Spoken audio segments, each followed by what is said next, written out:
The World Tourism Organization, an agency of the United Nations mandated to promote accessible tourism, has released figures showing a continuous expansion of the tourism industry globally over the past 6 decades, with international tourist arrivals increasing from 25 million in 1950 to over 100 million in 2014, while earnings moved from $2 billion to over $100 billion in 2014. And arrivals worldwide is expected to hit about 1.8 billion. And emerging economies, which captures Nigeria, is expected to get 57% of this market share. Is Nigeria prepared to get its share of this? Let's talk on Big Story. I'm Amy Thompson.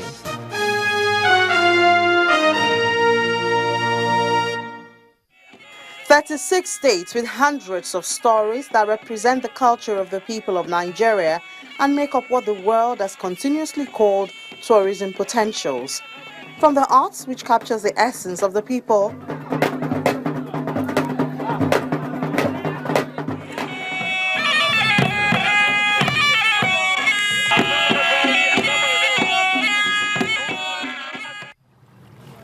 to the sights. In Badagry, Lagos State, the waters connects the area of residents and an area which should be busy with tourists because of the rich history which forms the crux of the Nigerian story, the point of no return. From there, they use our local canoes in transporting those slaves from that end of the lagoon down to this end. So, now we are on the peninsula.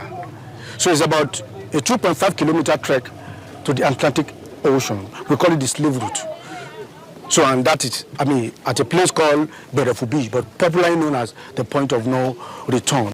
The area with its calm scenery only attracts a few students and religious activities.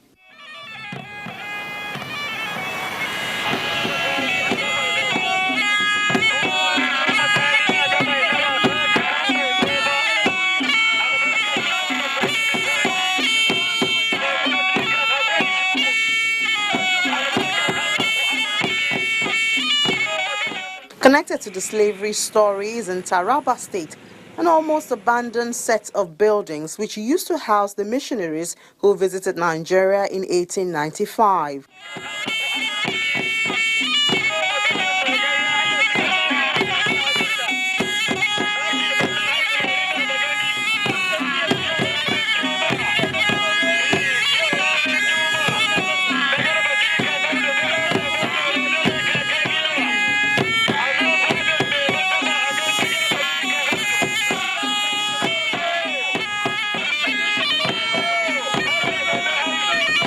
Only a few families give life to the area. Most of the structures are dilapidated and no sign of tourists. Not even the beautiful Mufu Mountains or the mysterious rock formations in Usa local government area has been enough to attract tourists.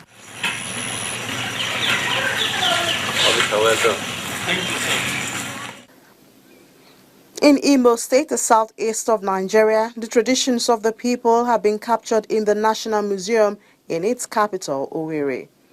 The people are particular about the reception to their homes called Obiri. Obiri is just an entrance point or assembly point to Igbo household. An Igbo household, or you call it the Ezinụlọ Ndị Igbo, is a place that talks about the entirety of Igbo compound. And it is manned by the eldest in a family. It could be the priest, it could be the first son, it could be somebody that is the elder that is representing the whole family or the whole compound. And it could also be representing a village, because in a village entirely, you also have a central assembly place that you call the Obi or the Obiri. The tradition accommodates the means of livelihood of the people.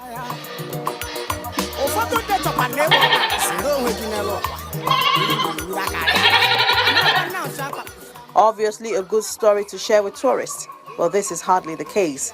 Another potential yet to be explored.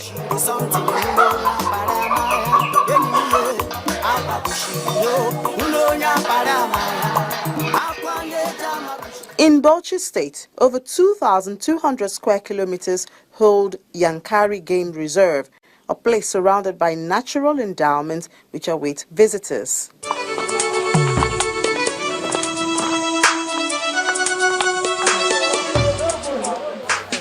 There's also a warm spring which produces 4 million volumes of water daily, and so far attracted mostly students. Actually, academics without fun is not complete.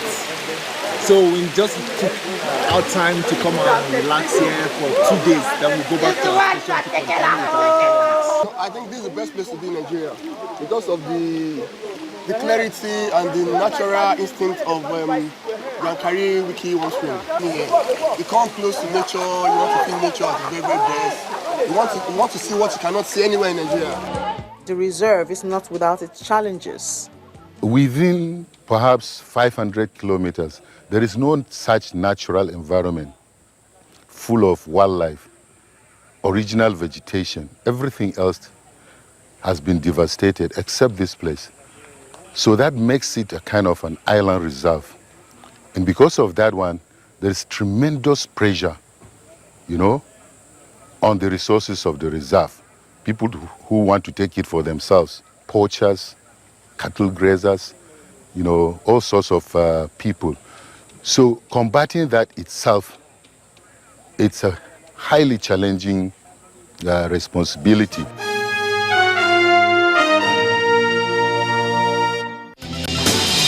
It's got a combination to give you a bright start.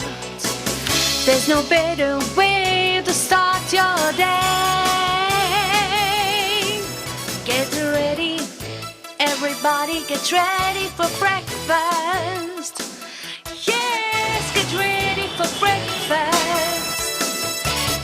It's Sunrise Daily.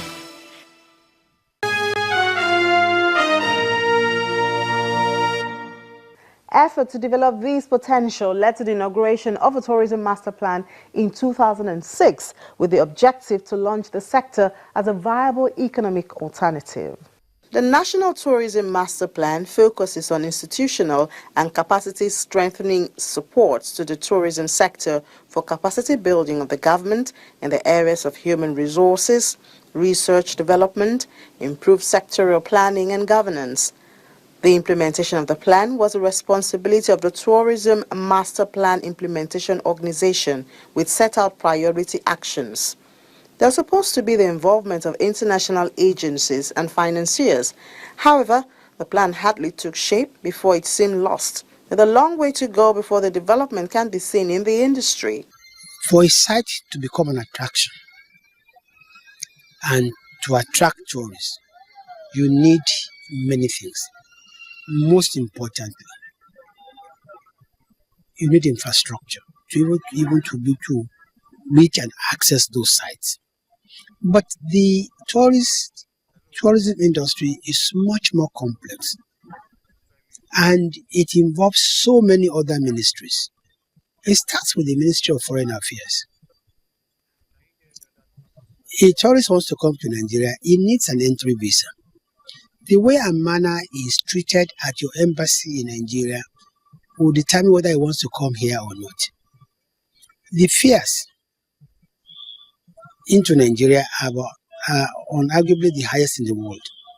We also need to talk about that. 9 years later, the tourism industry in Nigeria is still described as full of unexplored potentials, and the man with the responsibility to explore, the Minister of Information and Culture, has a strategy. If you are able to let the local people realize that the largest percentage of the benefit is theirs in terms of creating economy, in terms of creating jobs for them, they will very gladly cooperate with you. In where tourism has been very developed, they have always carried the local people along with them. So even seminars and stakeholders meeting involving the locals would be the right way to go. Apart from the destination attractions, the country has over the years groomed some festivals, and the government intends to leverage on them. Well, what we intend to do is to have a compendium, a calendar of festivals in Nigeria. this is what is available in most countries. You can go to the embassy of any country and you see their cultural calendar. So I want a cultural calendar for Nigeria. So I've asked the National Council of Arts and Culture to liaise with their counterparts in all the states, and let each state give us 10, festivals, 10 cultural, activities in 10 areas in their state. Since we have 36 states, that will give us 360, festivals or cultural activities. Plus the Federal Capital Territory, we can have about 5. So we have 365, cultural activities in a year. We can now work with the states and agree that Osun Festival will be on this date. Calabar Festival will be on this date. The Argungu will be on this date. So that any potential tourist to Nigeria can say, oh, if I come to Nigeria in April, I'm going to watch this festival. Those will be on show. But the other flip side to it is that it's also going to help create, activities, because each of these festivals also come with, crafts. It comes with art, and you can now generally start creating employment for the youth. Monuments and museums are part of the plan. Well, I think I was speaking with the MD of the DG of the National Commission for Museums and Monuments, and we have seen that even the present legislation is not adequate to help, because even the kind of fines for violating or trespassing on national monuments is so ridiculous. I think there are laws that were made 50 years ago. They need to be revamped. The source of revenue also to maintain these monuments, we're also probably looking into the government to make certain laws that will allow us to get some subvention from National Lottery Commission and the like, the way it is done in other parts of the world. But that draft law is now being sent to the Ministry of Justice.